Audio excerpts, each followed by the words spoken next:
បាទដំបូងមកគឺមានលៀបមានជ័យតែម្ដងចាមានជាការអត់សុកនៅក្នុងហារតីស្រស់ស្រីក៏យាងទៅទិញសាឡុងមួយឈុត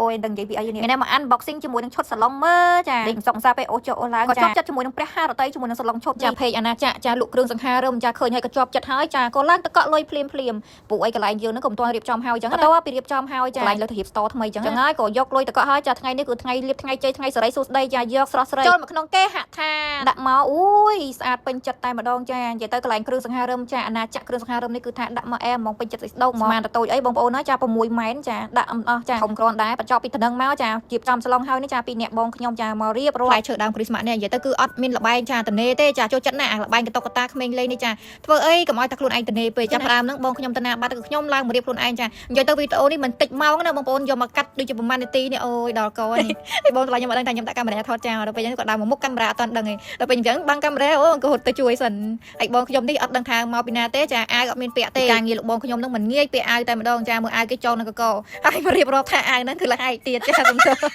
អាវថ្មីកកមិនពាក់ទេគាត់ថាពាក់អាវថ្មីទៅបាក់ធ្វើការអញ្ចឹងពាក់អាវអត់ថ្មីអញ្ចឹងឲ្យស្រួលធ្វើការព្រោះបែកញើសមកអញ្ចឹងទៅវាជោគក៏អាវអញ្ចឹងចាតម្រាំនឹងចរចាជាមួយនឹងបងខ្ញុំត្រូវចាឲ្យគាត់ទៅឡើងទៅខ្ញុំឲ្យគាត់20000រៀលចាអូចិត្តផងចតងផងតម្រាំបាន20000រៀលនេះស៊ីលុយឆ្ងាញ់ទេ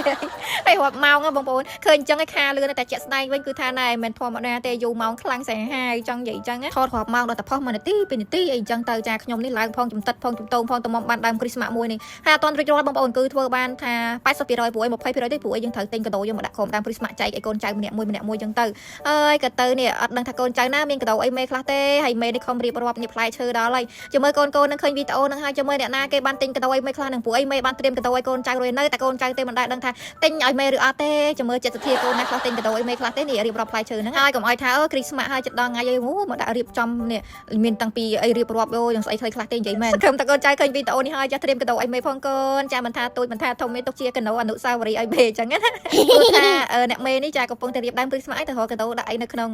ឲ្យកូនទៀតឲ្យកូនចាសប្បាយរីករាយជាមួយនឹងបនសក្តីចាស្រឡាញ់បនគ្រីស្មាស់អីចឹងណានិយាយតែនេះគឺចិត្តយើងទាំងអស់គ្នាទេចង់លេងចង់សប្បាយអីទៅយើងរៀបចំផ្ទះឲ្យស្អាតបានចឹងទៅខ្ញុំបានរៀបចំកន្លែងនេះគឺ store ថ្មីអញ្ចឹងហើយអត់ទាន់បានរៀប store ថ្មីឡើងគិតថានឹងត្រៀមឡើងទៅចិនហើយអញ្ចឹងក៏រៀបដើមគ្រីស្មាស់មានរៀបចំផ្ទះសប្បាយឲ្យស្អាតបាតសិនពួកឲ្យចិត្តចូលឆ្នាំចិនដែរអញ្ចឹងណាហើយតលៀមត្រឡប់ខ្ញុំចូលចិត្តជាងគេគឺចូលឆ្នាំចិនខ្ញុំចូលចិត្តតុបតែងផ្ទះបែបស្អាតជូតអីចឹងទៅហើយលើកនេះគឺខ្ញុំរៀបចំដើមគ្រីស្មាស់រាល់ដងខ្ញុំមិនដែលរៀបទេបងប្អូនអញ្ចឹងសារនេះគឺខ្ញុំរៀបតែម្ដងទុកឲ្យក្មេងៗខ្ញុំគាត់ថតលេងអីអញ្ចឹងទៅទៅហើកន្លែងអស់ហើយរៀបចំផ្ទះឲ្យវាស្អាតបាតតែហ្មងតានិយាយមែនណាបងប្អូនខាតលើកនេះលក់អីវ៉ាន់ថៃឡៃឡុងគឺថាខាតដល់កំពូលខ្ជិលនិយាយតែម្ដងអញ្ចឹងហើយចេញពីកន្លែងខាតមកធ្វើខ្លួនឯងសុវត្ថិចិត្តតិចគឺរៀបចំផ្ទះឲ្យស្អាតឲ្យលក្ខណៈថាមានសេរីសួស្ដីអញ្ចឹងណាហើយចាំតែយើងរៀបចំហើយគឺយើងចារៀបចំចាលក់ដូរវិញរៀបចំជាមួយនឹង store ថ្មីចា business ថ្មីអញ្ចឹងហើយគឺយើងរៀបចំឲ្យវាស្អាតបាតតែហ្មងទៅអញ្ចឹងមានអីមានកម្មវិធីដើមគ្រីស្មាស់រៀបចំកាដូឲ្យកូនចៅតិចតួចអញ្ចឹងទៅកុំឲ្យថាអើគ្រីស្មាស់មេឆ្នាំហ្នឹងម្ដងអត់មានអីច្រើននេះតិចតួចតែឆ្នាំនេះគឺមានដើមគ្រីស្មាស់ម្ដងគឺមានកាដូឲ្យដល់ប៉ុន្តែតិចតួចអញ្ចឹងទៅតែឆ្នាំនេះគឺមានកាដូឲ្យកូនគ្រប់គ្នាវីដេអូមានតែប៉ុណ្្នឹងបាយ